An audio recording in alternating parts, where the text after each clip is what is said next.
fixed it, and I'm onto it again. Cruise TV number 19 is, in fact, it is a little bit of information, advice, theory that I knew already. I've been knowing this for years. But last week, I was in Phoenix, Arizona, at an event of Allie Brown, and she repeated it again. Be a category of one.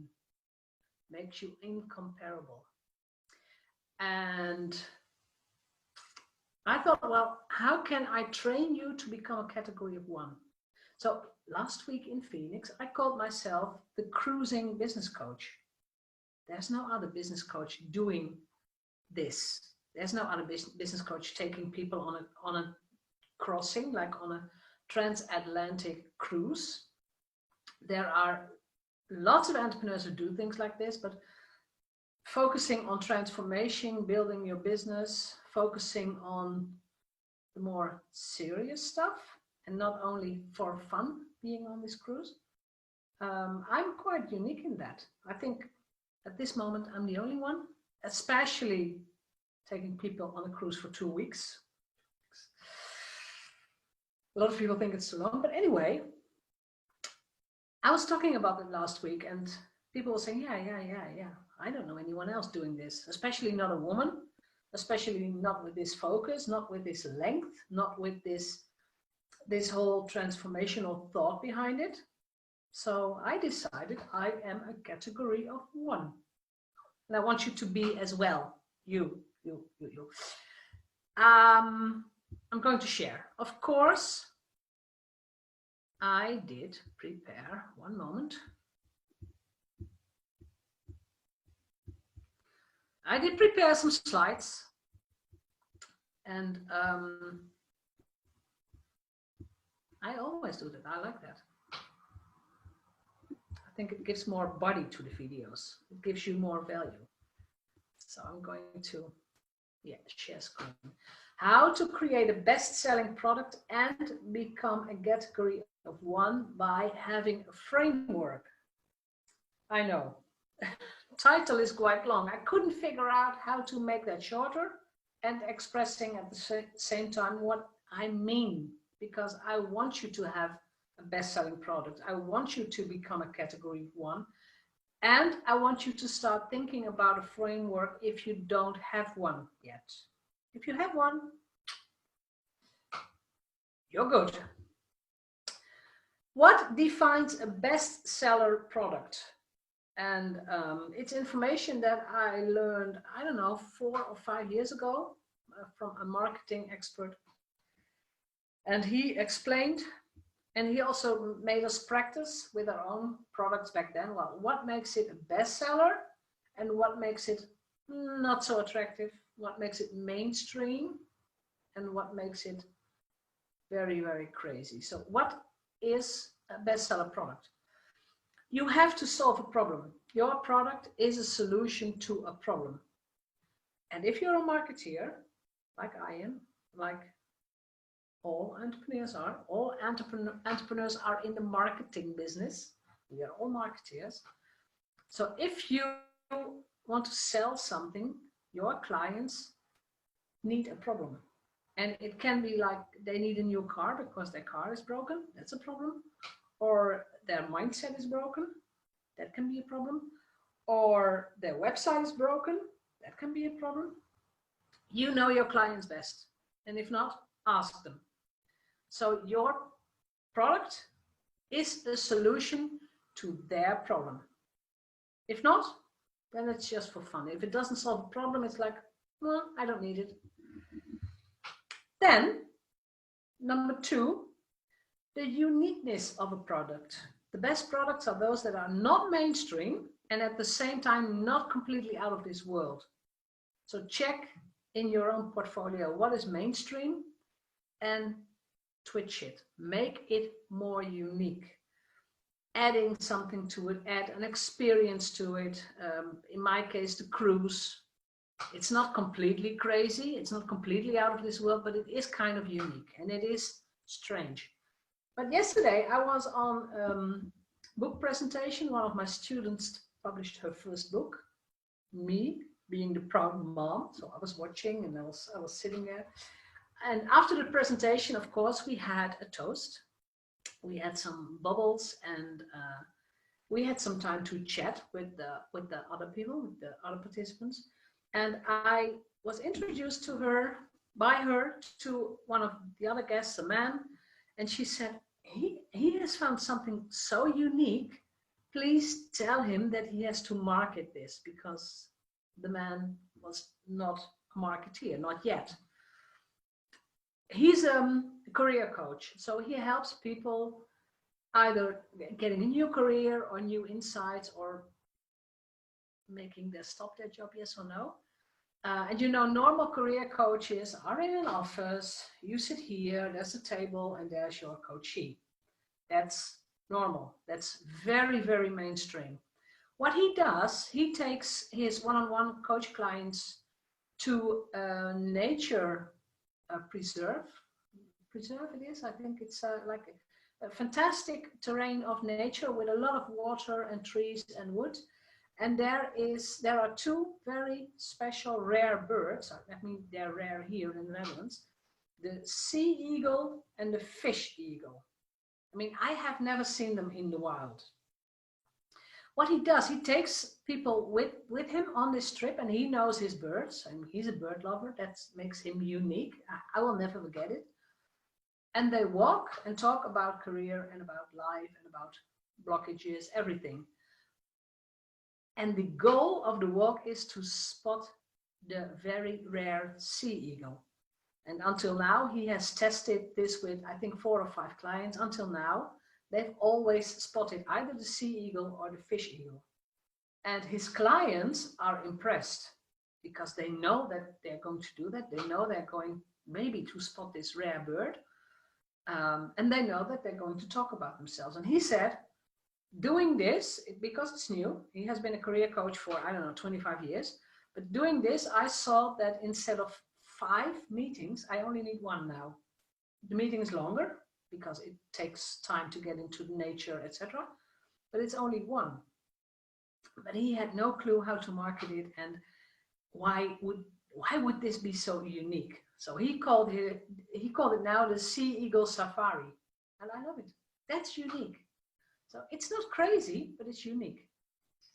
So check your own products, and let's see what you can build into it. Step number 3 is create your own framework. Don't panic. I'll give you some examples. A framework for your content, your work, or your brand. And a framework can be anything. I'll show you. Structure your offers, or structure your product.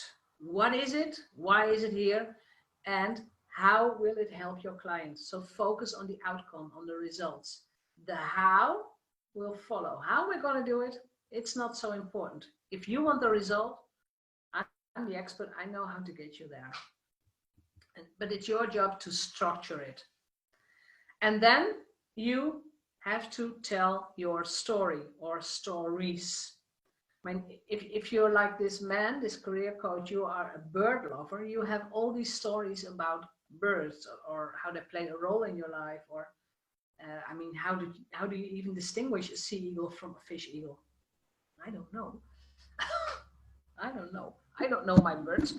But he knows. So probably he has stories. I mean, we didn't have the time to talk about it, but stories, I don't know, maybe about his father, his grandfather, the way he was brought up. It can be anything. But tell your stories. Some framework examples. A framework is trademarkable. I don't know if that's a word, but you can trademark it. It has a unique name, and you can create it into a brand. Some examples. The Maslow pyramid, the cash flow quadrant, DISC, the 5 elements in the Chinese medicine. My framework, for example, Freedom Entrepreneurs. I have 4 pillars of becoming a freedom entrepreneur. It's money mindset, it is choosing the right business model, it is creating expert content, and it is the art of selling online. And I chose these wheels that they go together. If one of them only goes, nothing really happens. If they interact, if they mingle, if they use each other, you see the whole leverage effect. And if they all work, money will flow out. And I've seen this time and time again. You cannot focus on only one thing. You cannot focus on only creating content. You also have to focus on, how do I sell online? What about my mindset, my money mindset? Do I have the right business model at this moment in time? This is my framework, and I still like it. It's 3 years old now. Another really known framework, and maybe you don't even know the source, but it's the Archetypes of Carl Jung, a psychologist from the beginning of the 20th century. He describes it. He describes the archetypes, and you can see that, for example, the branding archetypes are completely built upon the Jungian archetypes. And if you ever did a brand archetype test or assessment, you probably know the caregiver, the ruler, the sage, the magician, the hero. Probably you have seen that. If not, Google it. Be resourceful. Google the branding archetypes and you will find them. But they are based upon the work more than 100 years ago of Carl Jung. Kendall Summerhawk, one of my business coaches, she made another framework of the sacred money archetypes. She also trademarked this, so it's her intellectual property. There are only eight money archetypes, but the people who are certified sacred money archetype coach, they know exactly what you talk about. If you say, well, I'll have an intake call with, let's say, the accumulator. What kind of words do I need? What kind of an input do I need? I know what to do, and the others know what to do. But I think it's very clever of Kendall Summerhawk to have this own framework of archetypes within coaching. I really like it. So this is one, many people know it. Maslow's hierarchy of needs, the pyramid. First of all, you need your physiology. You need to sleep, you need to have food, you need to breathe, you need water, you need sex, you need to go to the toilet. That's basics. Then one level up, safety. Safety of a house, being healthy, being taken care of, being in a group you belong. Security of body, very important nowadays for women. You need safety. The level on top of that is belonging. You need friendship, you need family, sexual intimacy, if you want that, yes or no, but it is part of what humans need.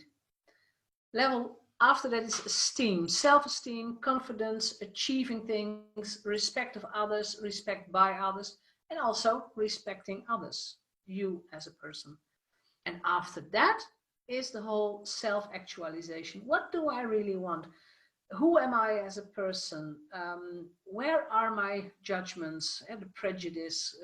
What is my problem solving? And most of us, I think 99% of the people watching this video, we are in the top of the pyramid. We are taken care of. We have a loving family. We have a safe house. We are respected and we respect others. We are busy building a life from self-actualization. But this is a very, very known framework. The other ones, entrepreneurs know this framework, the cash flow quadrant from Robert Kiyosaki. You're employed or you're self-employed, but you don't have your money working for you. You work for money. So you trade hours for money. And he says his big mission, his big message is go to the other side. Build a business and have people working for you or have money working for you. If you have not seen this cash flow quadrant before, read the book Rich Dad Poor Dad or the book Cash Flow Quadrant. And your marketing becomes unique with your stories. I cannot tell your stories. I can tell the theoretical things about Rich Dad Poor Dad, but they're not my dad's. I can only talk about my own dad who had a bicycle shop, or my granddad who owned the same shop.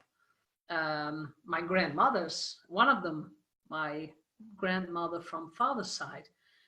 If she would have lived now, she would have gone to university. She was very clever, but she never ever had the chance, never. So it's kind of, it's on my shoulders to step into the wishes of my grandmothers. Facts tell, but stories sell. And let's get back. Yeah. This video is only for you just to start realizing, am I missing something in my messaging, in my marketing? Do I have my stories planned, mapped out? Do I have them? Do I have a framework? Is there a unique system in my approach? Is there something trademarkable in my business? Yes or no? Is my product maybe a little bit crazy, but not too crazy? Not out of this world? Or is what I offer really mainstream? Because if it's mainstream, you will have a hard time, because many others will offer something similar. So let me know if you've seen this video. Let me know your offer. You can put the offer down here, and let me know your tweaks. So what would you like to change, and what is your big dream, and how do you want to become this category of one? Take care, and see you in the next episode.